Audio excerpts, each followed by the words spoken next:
สวัสดีครับผมเอิร์ธพิรพัฒน์ครับสวัสดีครับผมมิกษาภาพครับผมวันนี้เรามาถ่ายให้กับนิตยสารแพรวในคอนเซปต์อะไรใช่คอนเซปต์อะไรลายใช่คอนเซปต์เที่ยวทิพย์เที่ยวทิพย์ทะเลครับ ภูเขาครับโอ้ไม่ชอบทะเลนั่นแหละครับซัมมี่แค่นี้เหรอ แค่นี้เหรอซัมมี่ผมชอบภูเขาครับชอบต้นไม้อะไรอย่างเงี้ยเวลาไปที่นั่นรู้สึกสบายใจสบายกายเหมือนกันเพราะว่าเหมือนเวลาเราไปทะเลเหมือนเราได้พลังอะไรกลับมาเวลาที่ได้ยินเสียงคลื่นมันได้ยินเสียงคลื่นแล้วมันรู้สึกดีอ่ะแล้วก็สมมุติถ้าเราไปใช่ป่ะเราก็ไม่ได้ทำอะไรหรอกก็ไปนั่งอยู่ในโรงแรมก็มองวิวของทะเลไปก็สบายใจ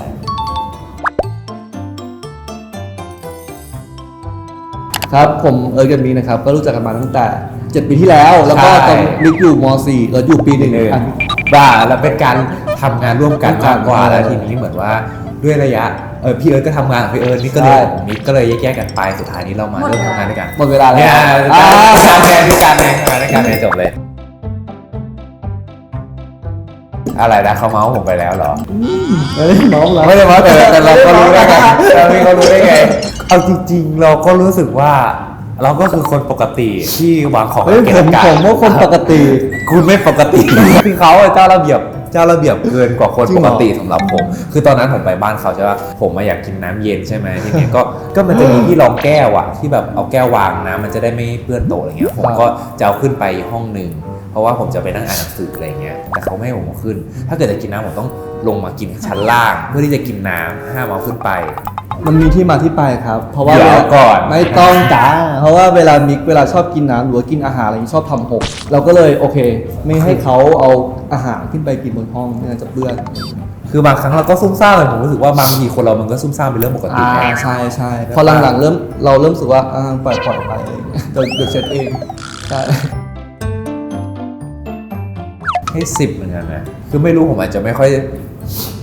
อยเจอคนเจ้าระเบียบขนาดพี่เอิร์ธมั้งผมให้ตัวเอง6แล้วกันคือผมก็ต่ำกว่าโมเดเลตนิดนึงให้ตัวเอง6ใช่ไหม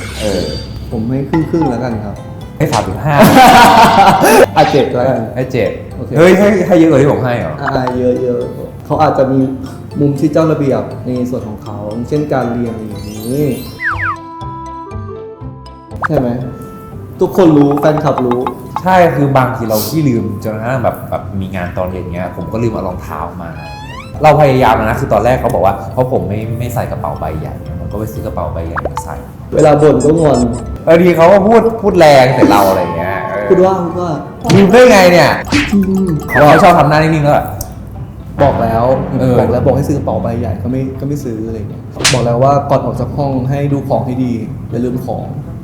เห็นปะดูปะไม่ดูอ่ะผมว่าดูอยู่นะจริงเหรอก็คือเราเข้าใจว่าเขาปรารถนาดีเราปรารถนาดีคือเราก็มันลืมไปแล้วผมก็ไม่รู้ผมจะทำยังไงอะไรเงี้ยที่เราทำได้ก็คือมันเป็นเรื่องที่เราเคยบอกไปแล้วไงไม่ก็ให้ซื้อกระเป๋าใบใหญ่ผมซื้อแล้วเวลาซื้อแล้วโกหกอีกก็ไม่ใช่ของเขาจะโกหกทำไมไม่เข้าใจเรื่องแค่นี้เอามาเลยเอาเรื่องนี้ดีกว่าเรื่องที่เขาชอบเล่นแรงคือจริงๆเขาอาจจะไม่เล่นแรงหรอกแต่ว่าบอดี้เขากล้ามเนื้อเขามันเยอะไงแรงแล้วแบบรัดคอผมทีผมก็เจ็บอะไรเงี้ยบางทีเขาแบบแค่ดึงแขนผมก็แบบล้มแล้วอะไรเงี้ยแล้วบางทีก็แบบชอบเล่นแรงๆอย่างเงี้ยก็จริงนะก็มันจริงนะมันจริงนะแต่บางทีเราก็เล่นกันแรงอ่ะก็ต้องยอมรับผัดกันบางทีมีก็เล่นกับผมแรงเหมือนกันตบหลังตบไหล่อันนี้เอาออกนะศาลให้ความยุติธรรมกับผมหรือเปล่าครับเขาชอบพูดจาฮะกระโชกโกห้างแบบแรงๆอะไรอย่างเงี้ยแล้วแบบมีที่มาที่ไปแบบชอบใส่อารมณ์อ่ะคือบางทีมันแบบใจเย็นๆแล้วแบบพูดกันดีๆก็ได้มีที่มาที่ไปตลอดเข้าใจว่ามันแบบมันมีที่มาที่ไปแต่แบบบางทีก็ควรคุยกันด้วยสติไงก็มันเป็นเรื่องที่เราได้บอกไปแล้วเขาไม่เคยทำตามแต่เราสามารถพูดกันดีๆได้บางทีคนเราก็ผิดพลาดกันเราพูดดีไปแล้วคนเราผิดพลาดกันคำสองได้ตอนนี้แปลว่าเราทำ9 ครั้งอาจจะผิด8 ครั้งอะไรเงี้ยคือคนปกติ2 ครั้งโอเคยอมรับแต่เรามีที่มาที่ไปไงบางอันนี้คือไม่ยอมรับอันนี้ก็เลยไม่ยอมรับแต่เรามีเหตุผลของเราไงก็รู้ถ้าเกิดยอมรับจะบอกว่าก็ใช่ก็นี่ไงก็ยอมรับคำที่มันซอฟลงถ้าคุณก็ต้องฟังผมด้วยเข้าใจไหม ได้ แต่คุณไม่ฟังเลย คุณทำอย่างเดียวที่ลืมนั่นแหละใช่ กินเยอะ ไม่รู้จะเถียงยังไงก็จริง จริง คือผมเป็นคนกินตลอดเวลาอย่างเงี้ยเหมือนแบบ แต่ดีแล้วที่กินเยอะแต่บางทีแบบ มันขึ้นเยอะ คือตอนนี้ผมก็ไม่รู้ผมจะลดยังไงแล้วเหมือนกัน น้องกำลังโต ใช่ วันนี้ผมเป็นพระเอกนะครับ ไม่แต่ ให้เราเขาขี่หลังปกติผมจะขี่หลังน้อง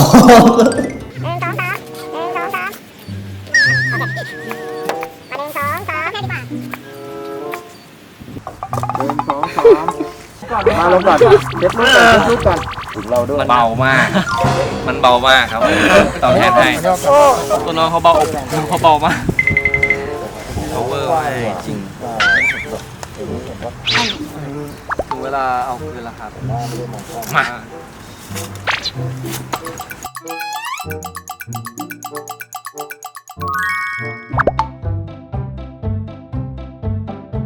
โอ้ยไม่มีสเปคเลยอะ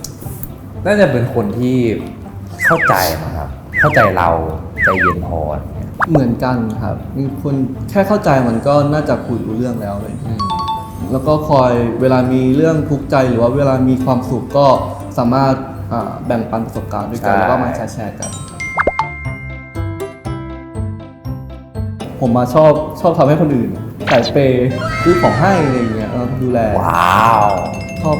ชอบทำให้เขามีความสุข ผมชอบโดนดูแลมากกว่า แต่ถึงแม้ว่าเราจะเป็นคนที่ชอบโดนดูแลแต่เราเป็นคนแบบแอบติดโรแมนติกนิดนึงอะไรเงี้ยสมมุติว่าวันโอกาสพิเศษอะไรเงี้ยผมจะชอบแบบทำกับข้าวให้เขาทำขนมให้เขากินหรือว่าทำแบบพวกแบบ งานฝีมืออ อะไรเงี้ย อ่า ดอกไม้อะไรเงี้ย ดอกมงคือ ดอกมงไม่คำสร้อยใช่ยังเป็นอย่างนั้นอยู่สำหรับผม คือผมเป็น ผมรู้สึกว่าเขาเป็น หมาป่าเดา หมาไซบีเรียนฮัสกี้ ได้ ใช่ โกลเด้น เพราะว่า โกลเด้นโกลเด้น ไม่ เหรอ คุณไซบีเรียน อ่า เขาชอบดุชอบทำตาแข็งๆใส่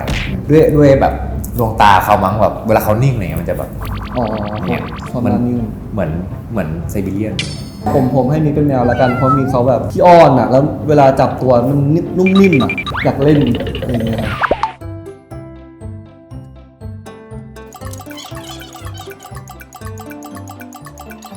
เขาชอบไว้ผมหน้าม้าเวลาผมยาว เวลาเขาไม่ได้เซ็ตผมแล้วผมเป็นแบบ มันก็จะ แสกตรงกลาง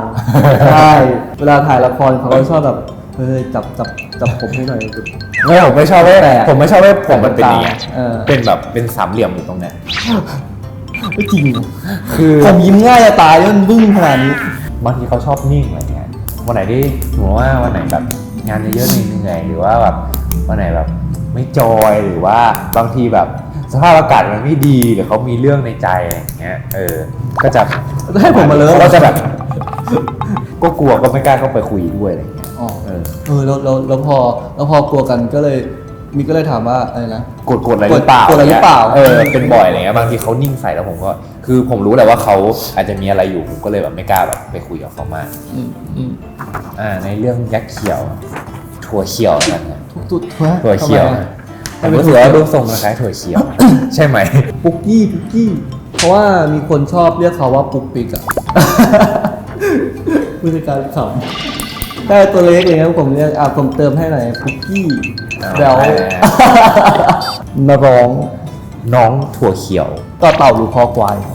ขอคนไม่คือคอนเซนเทรตภาษาไงเรารู้จัก ภาษาไทยมันไหลลื่นตลอดเวลา พบเจอกันที่แพลวเดือนมิถุนาคมนะครับ ครับเราเจอกันนะครับ เรื่องอะไรนะ เดือน มิถุนา คม ภาษาไทยมันไหลลื่นตลอดเวลา ผมขอฝากน้องถั่วเขียวแล้วก็ น้องปุกกี้ แล้วก็ผมเจอกันที่นิตยสารแพรวนะครับ เดือนมิถุนายนครับ เจอกันนะฮะ